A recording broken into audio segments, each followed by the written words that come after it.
가을 야구의 단골 손님이지만 이상하리만큼 우승하고는 서먹서먹한 사이인 다저스가 2023년판 악의 제국을 꿈꾸며 이번 겨울 이적 시장을 아주 핫하게 달구고 있습니다. 악의 제국이라 불릴 수 있는 첫 번째 심볼인 오타니를 수집했고 이제 두 번째 조각인 뛰어난 선발 투수를 수집했습니다. 그 주인공은 바로 글래스노우 선수입니다.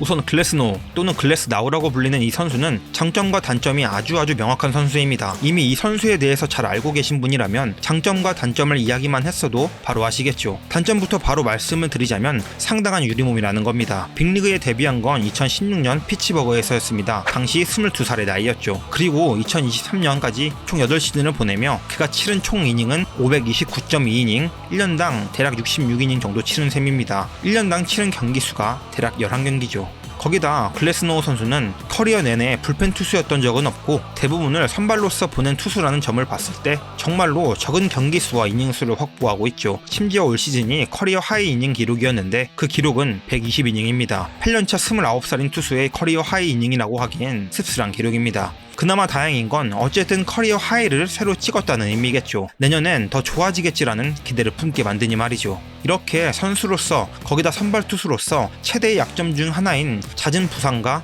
적은 이닝 소화력을 지녔음을 알고 있음에도 왜 다저스는 꽤나 전도유망할 것으로 기대하는 선수와 트레이드를 하면서까지 글래스노우 선수를 데려왔을까요? 이것 또한 한 문장으로 답할 수 있을 겁니다. 공이 좋으니깐.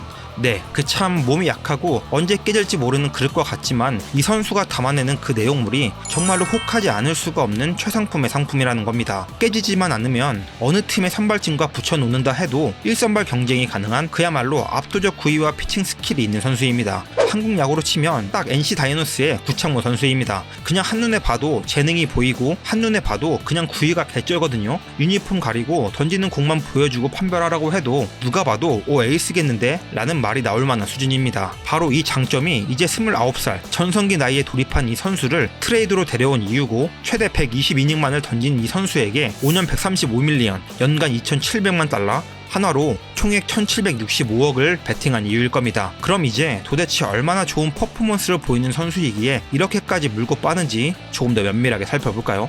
피칭 스킬을 논하기 이전에 글래스노우 선수의 기본적인 피지컬을 좀 살펴볼까요? 글래스노우는 2m 3cm의 키와 110km에 넘는 체격의 소유자입니다. 게다가 발 사이즈는 350mm이며 윙스팬은 8피트, 즉 2.4m입니다. 그리고 그의 익스텐션은 7.5피트로 약 2.3m입니다. 정말로 한국에서는 영원토록 볼 수 없을 수도 있는 빅사이즈 피지컬 괴물 투수죠. 보폭, 팔 길이, 발 사이즈 뭐 하나 할 것 없이 좋은 투수가 되기에 아주 완벽한 신체 스펙을 지니고 있습니다. 거기다 신체가 매우 유연한 편이며 견갑과 골반의 움직임, 힘을 모으고 나오는 동작 모두 최고의 활동성을 보여줍니다. 그냥 몸땡이 자체가 개쩌는 공을 던질 수밖에 없는 스펙이란 얘기죠. 단 하나, 쉽게 부상을 당하는 것만 빼면 말이죠. 그리고 실제로 그의 구위는 앞서 이야기한 화려한 스펙에 걸맞는 수치를 보여줍니다. 평균 96마일 패스트볼, 90마일의 슬라이더, 그리고 84마일의 커브를 던지며 선발 투수임에도 커리어 통산 그의 9이닝자 삼진 개수는 11.52개이며 ERA는 3.89입니다.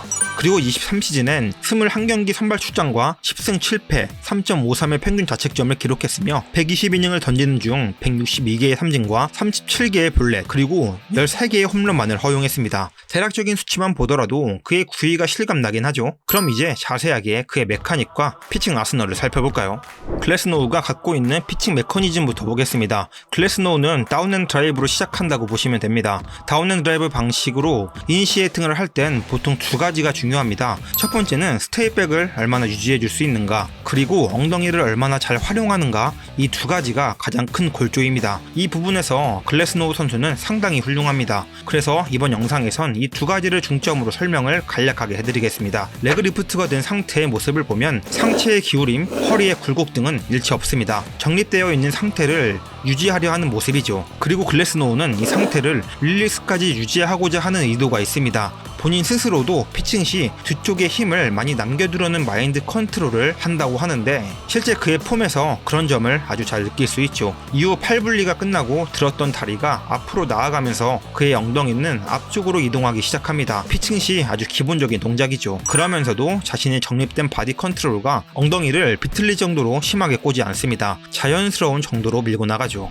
그리고 이 상태는 이렇게 드라이브가 지속되면서도 유지가 됩니다. 반면 추진력을 얻기 위해 무릎은 밑으로 떨어지며 힘을 모으고 엉덩이와 몸의 중심부는 앞으로 나가는 드라이브를 실시하죠. 아주 효율적이면서도 간결한 투구폼입니다. 다운핸드 드라이브의 정석이라고 봐도 좋습니다. 전진성 운동과 세퍼레이션 파트까지 이어지는 안정성 모두 매우 뛰어납니다. 99마일의 공을 자신이 원하는 로케이션으로 찍어 던질 수 있는 이유가 괜히 있는 것이 아니라 생각이 듭니다. 그러면서 눈에 띄는 점이 하나 있습니다. 던지는 팔의 모양이죠. 요즘은 스파이럴 방식으로 팔을 접어 돌리고 테이크백을 짧게 가지고 가는 이런 식을 선호하고 많이 활용합니다. 회전 운동 법칙으로도 그렇게 하는 게 더 효율적이고 좋은 것이 사실이죠. 다만 몇몇 팔이 긴 선수들이 이렇게 팔을 늘어뜨려 견갑의 확장성을 더 활용해 자신이 할 수 있는 최대한의 코킹을 적용시키고 회전 파트에서의 운동 에너지를 이용해 빠르게 끌고 나오는 형식을 취하곤 합니다. 대표적으로 카노, 도발, 헤이더 같은 선수들이죠. 네, 모두 아주 빠른 공을 던지는 선수들이죠. 분명 회전 효율에 있어 스파이럴보다 회전력 활용성은 떨어지나 이 형식을 취할 경우 뒤에서부터 강하게 끌고 오는 힘이 생깁니다. 그렇기에 강하고 힘 있는 공을 던지기 용이합니다. 다만 팔이 어느 정도 길어야 효율이 잘 나온다는 점과 본인의 컨디션에 따라 릴리스 포인트가 들쑥날쑥할 수 있다는 점에 있어서 컨트롤에서 어려움을 겪을 수 있다는 점이 약점이라고 할 수 있죠.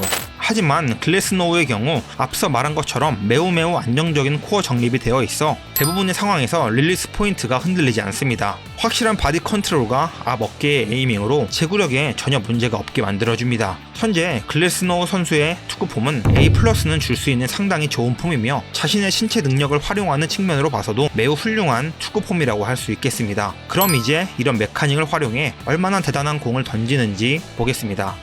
우선 가장 많이 던지는 공은 이 포신 페스트볼입니다. 평균 2490rpm의 높은 회전력과 평균 96마일, 최대 99마일까지 나오는 강속구 투수입니다.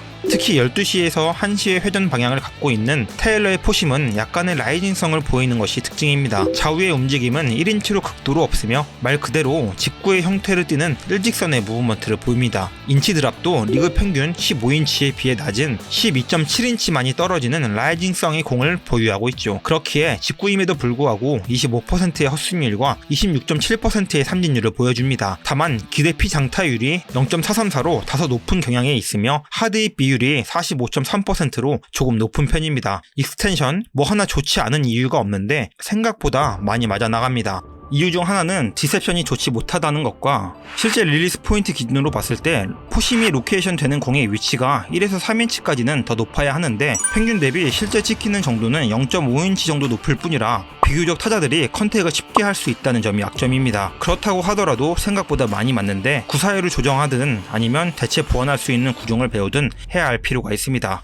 제 2구종은 슬라이더입니다. 34.8%의 구사율로 두 번째로 많은 투구를 하는 구종입니다. 아직은 슬라이더가 맛있진 않습니다. 오히려 최근을 기준으로는 2021년이 가장 좋았습니다. 떨어지는 낙폭이나 직구를 보완하는 부분에서 더 훌륭한 구종이었죠. 근데 팔꿈치 부상 복귀 이후 슬라이더의 부담을 느끼는 건지 슬라이더의 낙폭은 이제 23인치 정도로 큰 폭은 아니고 짧게 빠져나가는 듯한 느낌만을 줍니다. 바로 이 점이 그의 패스트볼의 효율을 떨어뜨리는 상황과 이어집니다. 보통 2구종의 경우 자신의 포심을 지켜주기 위한 구질로서 이용을 합니다. 하지만 현재 글래스나우 선수의 제2구종은 전혀 그 역할을 해주지 못하고 있다고 봐도 좋습니다. 패스트볼 삼진 개수가 60개인데 슬라이더 삼진 개수가 29개입니다. 그리고 슬라이더의 기대피 장타율이 0.483으로 포심 패스트볼보다 높죠. 전혀 좋은 공을 던지지 못하고 있다는 뜻입니다. 다저스는 팀 차원에서 투수의 피칭 구사를 개조하는데 아주 뛰어난 팀이기에 이 부분은 분명 수정이 들어갈 것이라고 생각이 됩니다. 슬라이더 마스터이자 자신의 우상인 커쇼에게 개인 과외를 요청할 수도 있겠죠. 아무튼 오래 던진 슬라이더는 반드시 수정을 해야 할 것입니다. 다저스에서 원하는 퀄리티의 선발이 되기 위해선 말이죠.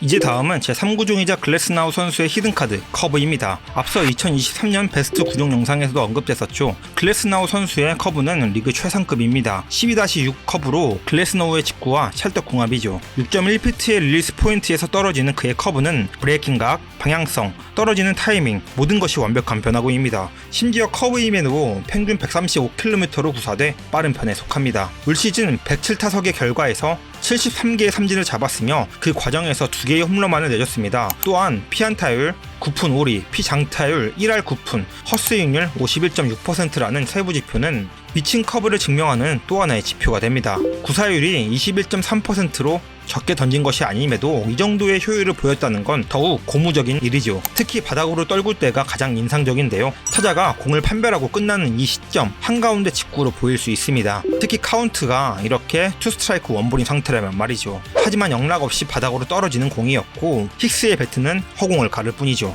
이렇게 투구폼과 구종 분석까지 기술 분석 위주로 글래스노우 선수의 모든 것을 알아봤습니다. 재미있게 보셨나요? 오타니가 뛸 수 없고 컷쇼가 어떻게 될지 불투명한 다저스의 선발진에서 워커 뷰러, 바비 밀러와 함께 24시즌 다저스의 선발진의 중심이 되어줄 수 있을까요? 아마도 다저스는 반드시 그래야만 한다고 생각할 것 같네요. 오늘의 영상은 여기까지입니다. 다음에도 재미있는 이야기를 들고 찾아오겠습니다. 감사합니다.